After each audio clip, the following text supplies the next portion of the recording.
presidente del Consejo de la Judicatura, Wilman Terán, se niega a renunciar a pesar de que perdió el respaldo de la Corte de Justicia. El hongo de la cigatoca se extiende por cultivos de banano en 5 provincias de la Sierra y de la Costa. 39 mayores y tenientes ecuatorianos se capacitarán en 7 áreas de seguridad en China.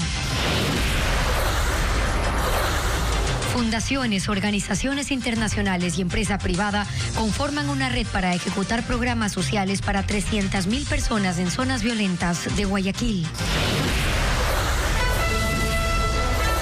Las noticias en Televistazo con Gabriela Baer y Stephanie Espín.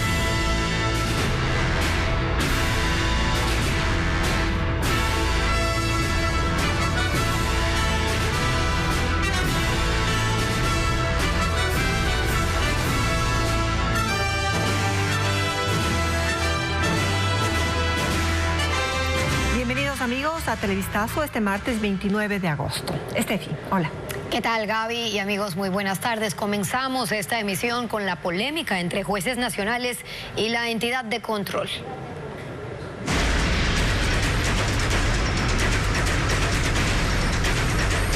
Judicatura, Rincón de los Milagros.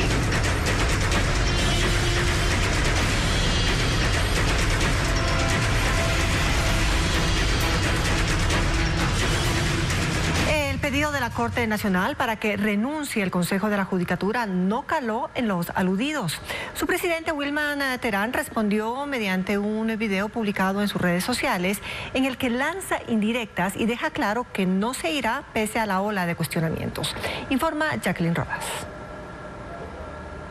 Muy a su estilo, el presidente del Consejo de la Judicatura, Wilman Terán, respondió a la Corte Nacional con un video publicado en sus redes sociales. Nada debo de justificarles, ni tengo que defenderme de los injustos, pues su propia y pesada carga de deshonestidad los aniquila. Nada dice de los señalamientos que el organismo acarrea desde que asumió el cargo por nominación de sus compañeros jueces de la Corte Nacional, que anoche, reunidos en pleno, emitieron una resolución en la que le quitan la confianza, aclaran que ya no los representa y piden que todos los vocales den un paso al costado. Actos incluso bochornosos. No puede un Consejo de la Judicatura en estas condiciones ser el órgano de gobierno del Poder Judicial y hoy retira la confianza.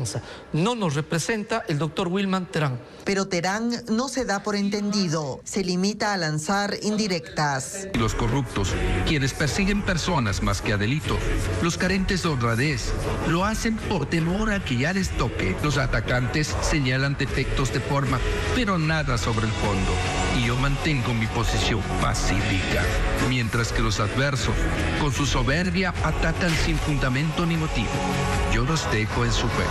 Tengo mi conciencia y manos limpias, mientras las de ellos están sucias.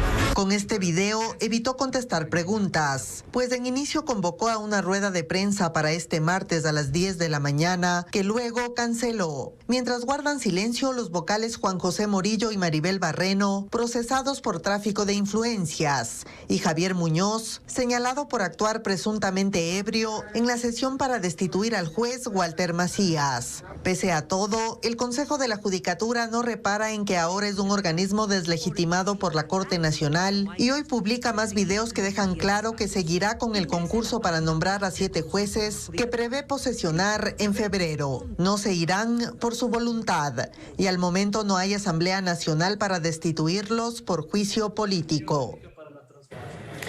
Al menos 3 de los 5 vocales del Consejo de la Judicatura han sido desconocidos como delegados de las instituciones públicas y funciones del Estado a las que se supone que representan en el pleno del organismo. Colegios de abogados como el de Pichincha exigen su renuncia. Luisa María Heredia con el informe.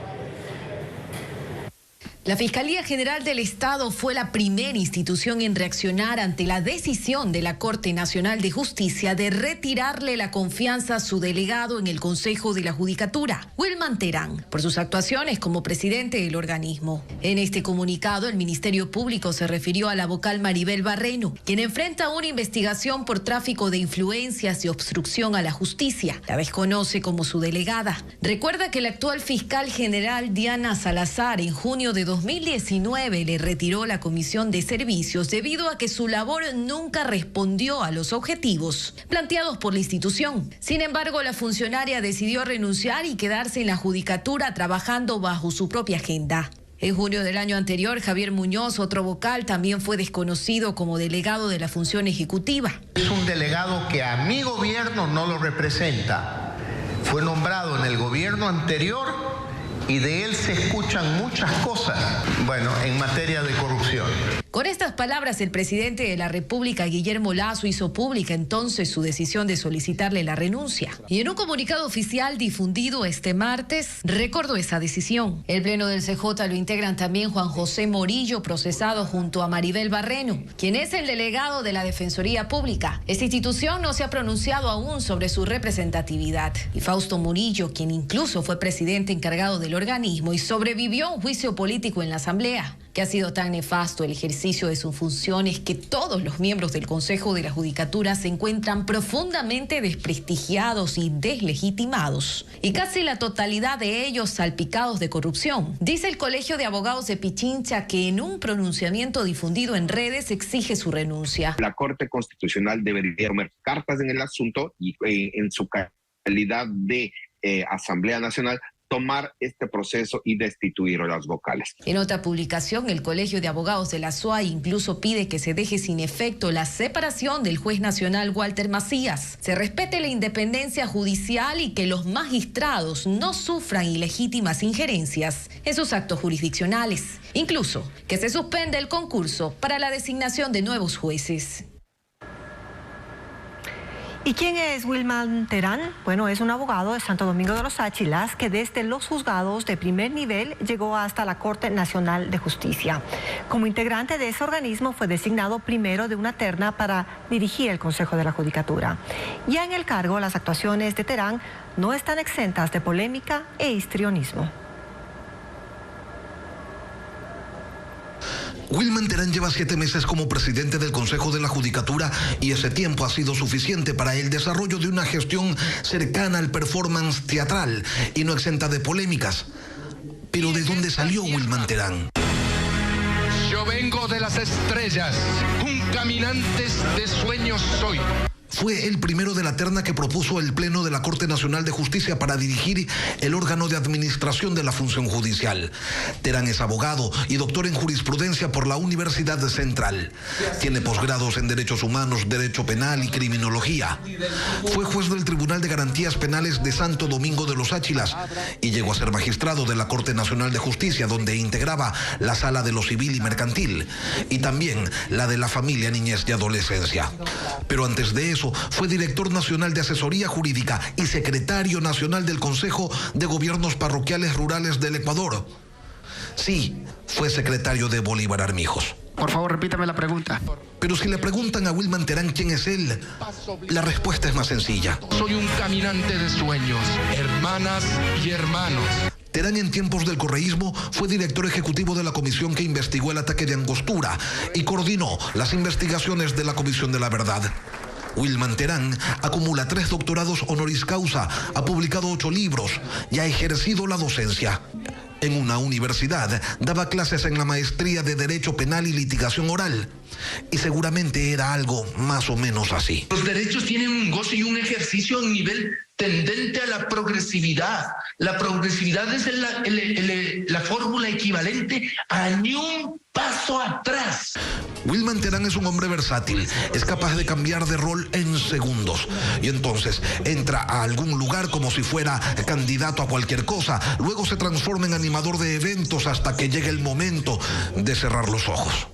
Paso primario siempre, entonces será rechazar lo arcaico. Terán demandó al presidente de la República y al ministro de Economía exigiendo $265 millones como reparación para la función judicial. La justicia le dijo que no. Igual, él exhibe los logros de su gestión. No había papel ni tóner. Hoy en día el asunto es manejable. El histrionismo y el presidente del Consejo de la Judicatura son casi siempre la misma cosa. Lo cierto es que el discurso de su posesión en la Asamblea Nacional se desgastó más rápido de lo que él hubiera esperado. Por lo tanto, es la presidencia de todo el sistema judicial para llegar a recomponer este tejido social. Y hoy no representa ni siquiera a quienes lo nominaron. Y productores del país alertan sobre afectaciones en más del 50% de cultivos debido al hongo sigatoka. El precio de la caja de banano bajó y esto impide que se realicen las fumigaciones que requieren las plantaciones. Adriana Bermeo con los detalles. La sigatoka negra pone en riesgo hasta el 50% de los cultivos de banano en El Oro, Santo Domingo, Esmeraldas, Los Ríos y Cotopaxi, según los productores.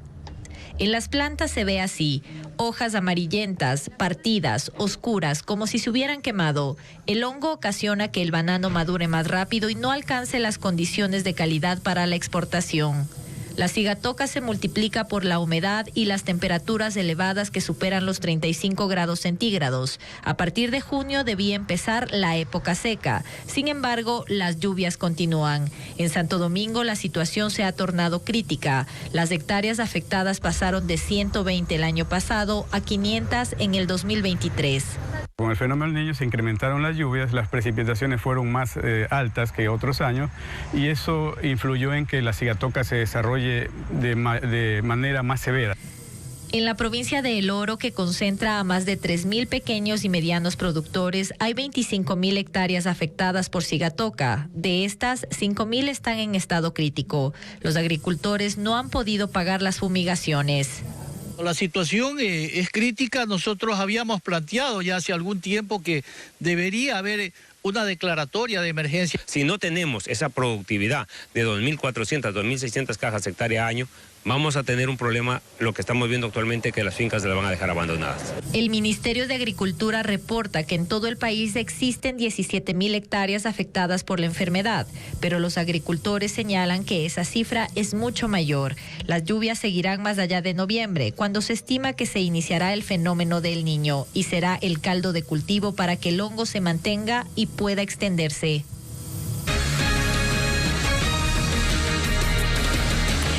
El sistema de agendamiento de citas médicas de la Seguridad Social cambiará a partir de septiembre. Y esto porque los asegurados deben esperar incluso hasta 3 meses para ser atendidos en algunas especialidades. Carla Delgado con la información. Los afiliados de la Seguridad Social agendan sus citas médicas solo mediante call center o de forma presencial. Esto cambiará desde mediados de septiembre, según las autoridades del IES. Para ello se contrata un software de gestión de citas, con lo que el usuario tendrá diferentes canales para agendar sus atenciones médicas, entre estas una aplicación web. Este punto, con un chatbot, el momento que uno ingresa a la plataforma del IES y lógicamente se necesita una cita para medicina general, van a salir todas las citas en los centros médicos que se encuentren en ese momento lo más cercano posible. Y el afiliado va a tener la oportunidad de escogerlo de acuerdo a su propio tiempo y al horario de consulta. Lo que buscan es que este software ancle toda la información de las 102 unidades médicas del IES a escala nacional, para que el afiliado tenga más opciones de buscar centros médicos y especialistas, incluso según su ubicación geográfica, como funciona en el sistema privado. Es decir, el afiliado volverá a tener el control sobre sus citas, tanto de primeros niveles como de subespecialidades. Para conseguir esta optimización de los turnos, el IES no solo busca digitalizar el sistema de citas, sino también ha contratado personal médico.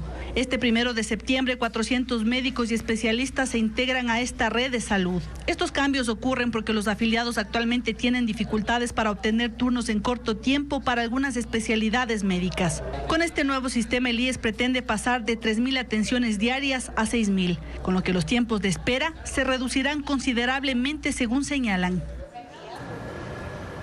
El Seguro Social presenta complicaciones para contratar cargos directivos debido a las amenazas y atentados que se han registrado. Los casos más recientes son en la costa, región donde se evidencia un mayor índice de la violencia. Fabiola Santana con el informe. Dirigir hospitales del IES genera temor principalmente en los que están ubicados en los cantones de la costa, según la Dirección de Salud de la institución. El temor a amenazas y atentados ha generado complicaciones en la contratación de cargos directivos con poder de toma de decisión en la adquisición de medicamentos, por ejemplo. Uno de los casos más vistosos es el Hospital Teodoro Maldonado Carbo de Guayaquil, donde hace 6 meses la directora administrativa fue asesinada por sicarios. Este crimen provocó la renuncia de 6 funcionarios de la Dirección Técnica Médica. El director del IES en ese momento habló de mafias que operan en ese y otros hospitales del país. Otro caso que cita la Dirección de Salud es el Hospital Básico de Esmeraldas, allí por el incremento de muertes violentas y heridos posiblemente relacionados con organizaciones criminales que llevan a activar el Código Plata. Pese a las complicaciones en las contrataciones de altos cargos, en esa zona no han existido funcionarios del nivel operativo que hayan desertado. En el Hospital Carlos Andrade Marín de Quito hay tensión en los médicos cuando trabajan bajo la alerta del Código Plata, que busca prevenir actos violentos en casas de salud. En este último mes de julio y agosto, nosotros hemos tenido más o menos uno cada 15 días. El IES y los demás hospitales amoldan su atención con base en el nuevo escenario de violencia y en medio del acecho de las mafias de la corrupción puestas en evidencia durante la pandemia. El Consejo Electoral contrató por $800,000 a la empresa Antroproyecto para que personalice la plataforma de votación telemática y brinde algunas herramientas de seguridad que eviten el hackeo del sistema electoral. La empresa mostró sus instalaciones y asegura que responderá hasta donde la confidencialidad del contrato le permita. El CNE aún no da su versión al país, como indica Hernán Higuera. En el norte de Quito, una casa de 3 pisos es la sede de la empresa Antroproyectos SC, a la que el Consejo Nacional Electoral le entregó vía licitación el contrato por $800,000 para que se encargue del voto de los ecuatorianos en el extranjero. La empresa no está registrada en la Superintendencia de Compañías y en el Servicio de Rentas Internas su gerente Eduardo Arias y un socio actualizaron la actividad de la compañía apenas 2 meses antes de las elecciones. Esto es Antroproyectos, su personal y la infraestructura con la que se hizo cargo del voto telemático de 120,000 ecuatorianos en el exterior, que fracasó desde el primer instante. No estábamos nosotros llamados a dar seguridad como tal en el sistema y bueno, hay prueba de eso, hay algunas pruebas de seguridad externas que se hicieron en donde participaron inclusive otras empresas y el mismo CNE para verificar las seguridades del proceso. Según los informes del CNE, la empresa debía dar servicios de alojamiento de datos en la nube a gran escala, responder a la alta demanda de usuarios en la plataforma del organismo electoral y tener soluciones firewall, WAF y conexiones VPN, gestiones de tráfico HTTP y garantizar la solución a los imprevistos. Posiblemente compraron o alquilaron un servicio a algún proveedor que no pudo dar la facilidad que está requiriendo la capacidad que necesitaba el CNE para que pueda tener un mejor servicio hacia el cliente o en este caso al usuario o al votante. La Comisión Técnica del Consejo Electoral que recomendó a Antroproyectos la calificó con 89 puntos para darle la licitación. Y sobre esa responsabilidad, el Consejo Electoral ha callado. El polémico contrato requiere rendición de cuentas porque va camino al finiquito. La empresa ha recibido anticipo de $350,000 y el acuerdo tiene pólizas de buen uso de anticipo y cumplimiento del contrato. El Consejo Nacional Electoral definirá esta noche el presupuesto, la logística, la convocatoria para repetir las elecciones legislativas en el exterior de manera presencial y la segunda vuelta por la presidencia de la República. Y esto mientras una organización política impugnó ya la nulidad de elecciones legislativas en esas circunscripciones. Las elecciones en el exterior se realizarán de manera presencial, tanto la segunda vuelta como la elección de asambleístas. Según el CNE, esto responde a los fallos en el sistema de voto telemático y que quieren evitar se repitan en el nuevo proceso.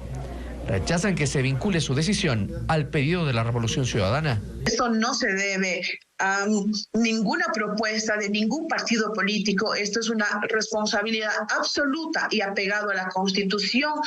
Entre las primeras acciones que deberá emprender el Consejo está la conformación de juntas receptoras del voto para el exterior. Más de 800. La Revolución Ciudadana ha metido la cantidad de asambleístas porque ellos manejaban las juntas receptoras. Y aunque el movimiento Construye, que pugna por 3 escaños en el exterior, anuncia que presentará una impugnación, quien sí lo hizo fue Sociedad Patriótica. Aseguran que hay otros riesgos porque en este caso se incrementará el número de votantes. Además de que temen que quienes votaron desde una computadora, ahora más bien ya no voten. Porque históricamente cuando han votado los 409,000 ecuatorianos que viven en sitios distantes, que es muy difícil que pidan permiso para ir ese día a votar, no votan igualmente más de 100,000 personas, históricamente. Esta noche el Consejo Nacional Electoral definirá el presupuesto, los riesgos, contingencias, el plan operativo y la convocatoria para la repetición de las elecciones legislativas en el exterior y la segunda vuelta presidencial. 39 militares de las 3 ramas de las Fuerzas Armadas viajarán a capacitarse en China. Los uniformados se especializarán en ciberseguridad, tecnologías de la información y defensa aérea. Paul Romero con el informe. El 1 de septiembre, 39 militares de las 3 ramas de las Fuerzas Armadas viajarán a China a cursos de capacitación en 7 áreas.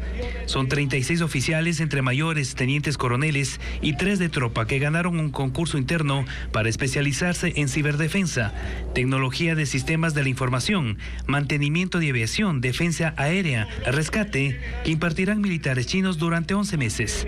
Se trata de un programa de capacitación militar con cooperación internacional que el Ministerio de Defensa tiene firmado con 195 países, entre ellos China. Fortalecer aquellos conocimientos que, en base al material que tenemos, las técnicas, tácticas y procedimientos, dan continuidad a nuestro personal para que pueda estar en óptimas condiciones de empleo. La cooperación militar de China con el Ecuador empezó en 2012 durante el gobierno de Rafael Correa y se suspendió en 2019 por la pandemia.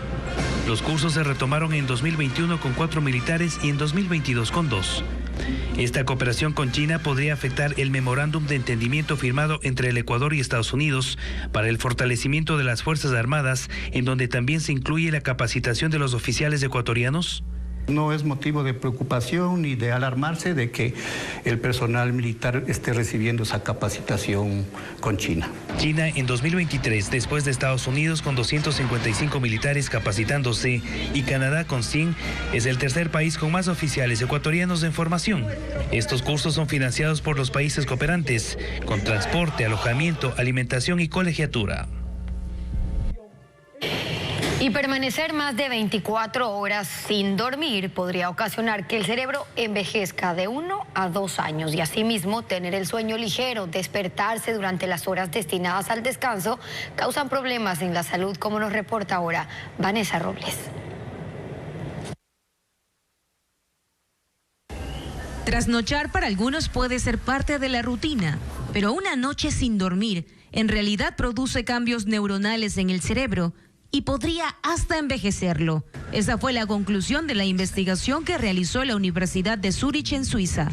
Los científicos, mediante herramientas tecnológicas, compararon resonancias magnéticas de pacientes voluntarios entre 19 y 39 años de edad que fueron privados del sueño, con imágenes de esas mismas personas cuando durmieron una noche completa. Con esta conclusión coincide el neurólogo investigador Oscar del Bruto, quien agrega que la falta de descanso también perjudica la salud. Aumento de presión arterial, tiene una disregulación de las hormonas que produce el organismo y tiene pobre concentración.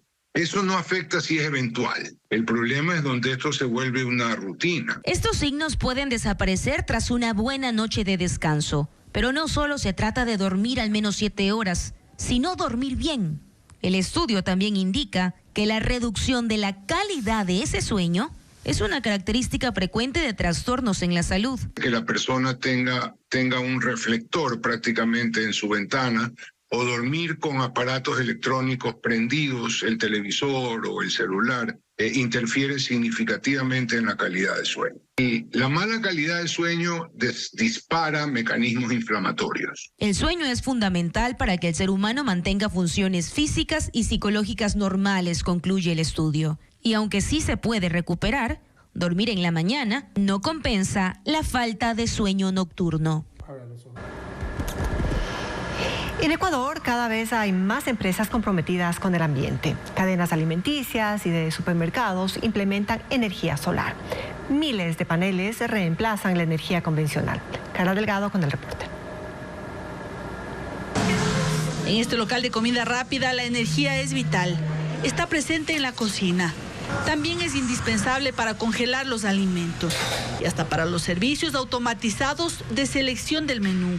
Y aunque a simple vista todo puede parecer convencional, no lo es. Este restaurante funciona con energía solar. La central fotovoltaica está en las afueras de la ciudad, donde se ubican 2.500 paneles solares que suministran energía renovable a la empresa eléctrica Quito. Y esta, a su vez, la distribuye a este y 12 restaurantes más de la franquicia. El hito que tuvimos más grande con el municipio de Quito y con la empresa eléctrica de Quito fue poder llevar los medidores de luz hasta la planta fotovoltaica. Y lo que están consumiendo o lo que se está registrando de consumo es lo que nosotros estamos abasteciendo al Sistema Nacional de Energía Eléctrica del Ecuador. Este es un sistema de compensación 100%. La energía fotovoltaica transforma de manera limpia y directa la luz solar en electricidad. La potencia instalada es de 1.5 megavatios, generando al año 2.5 megavatios por hora, lo que significa que evitan emitir 681 toneladas de CO2 anualmente, lo que equivale a plantar unos 40.000 árboles durante los 25 años del proyecto. No son los únicos que implementaron acciones sostenibles y que nutren sus plantas con energía del sol.